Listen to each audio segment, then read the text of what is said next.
یہ میری بہن سوال کر رہی ہے کہ گھر میں پہننے والا زیور اس پر بھی زکوٰۃ ہے کہ نہیں ہے؟ زکوٰۃ ہے اس زیور پر بھی. 7.5 تولے ہو جائے تو آپ نے زکوٰۃ دینی ہے اس کی. 52.5 تولے گھر میں چاندی ہے تو اس پر بھی زکوٰۃ ہے. یہ پاک صلی اللہ علیہ وسلم کے سامنے ایک عورت آئی, اس نے بہت بڑے کنگن پہنے ہوئے تھے, یا کنگن ہاتھ میں یعنی پہنا ہوا ہے. نبی پاک صلی اللہ علیہ وسلم نے پوچھا تو نے اس کی زکوٰۃ دی ہے؟ اس نے کہا جی دی ہے. نبی پاک صلی اللہ علیہ وسلم نے یہ پوچھا کس لیے؟ اس نے پہنی ہوئی عورت کو, یعنی عورت نے پہنا ہوا ہے تو زکوٰۃ جو وہ پہنے ہوئے زیور پر بھی ہے. زکوٰۃ مال کو پاک کرتی ہے, زکوٰۃ سے کبھی مال کم نہیں ہوتا. زکوٰۃ دینے سے ملک چلتے ہیں, غریبوں کے دکھ دور ہوتے ہیں. ہمارے لوگ زکوٰۃ میں سب سے زیادہ راشن بنا کر دینے کی کوشش کرتے ہیں. زیادہ تر معمول بن چکا ہے, راشن دے دیا, جس کو چاہا راشن دے دیا. اور وہ بیچارے جو لوگ جن کی ضرورت اور ہوتی ہے وہ راشن لے کر وہ گھر چلے جاتے ہیں. زکوٰۃ سے مسئلے حل ہوتے ہیں, زکوٰۃ سے صرف کچن نہیں چلانا ہوتا.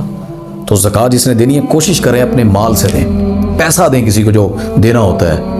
ٹماٹر, پیاز, یہ چاول, یہ آٹا لے کر نہیں دینا چاہیے. وہ کچھ جگہ ہوتی ہے جہاں پر بالکل ضرورت بنی ہوئی ہے تو آپ وہاں پر زکوٰۃ اس مد میں دے سکتے ہیں.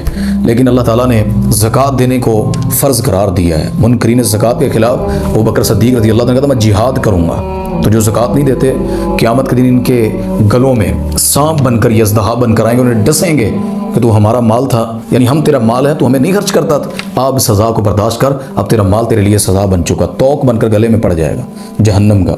تو زکوٰۃ دینی چاہیے. اس کا 2.5% زکوٰۃ ہوتی ہے, یعنی اگر 1 لاکھ روپیہ بنتا ہے نا اس کی قیمت, تو آپ اس میں 2500 روپیہ زکوٰۃ دیں گے. 100 روپے کے پیچھے 2.5 روپے ہیں. اتنی آسان زکوٰۃ کسی مذہب میں نہیں ہے. عیسائی ایک چیز کا 10واں حصہ ان پہ لازم ہوتا ہے کہ وہ زکوٰۃ دیں گے, مسلمانوں میں ایسا نہیں ہے. 100 روپے میں 2.5 روپے ہیں, 40واں حصہ جا کر بنتا ہے کہیں پر. تو یہ زکوٰۃ جو ہے دیا کریں, اس سے مال پاک ہوتا ہے اور مال بڑھتا ہے, غربت ختم ہوتی ہے اور انسانوں میں محبت, پیار اور شفقت اور لوگوں کے دکھ بانٹے جاتے ہیں.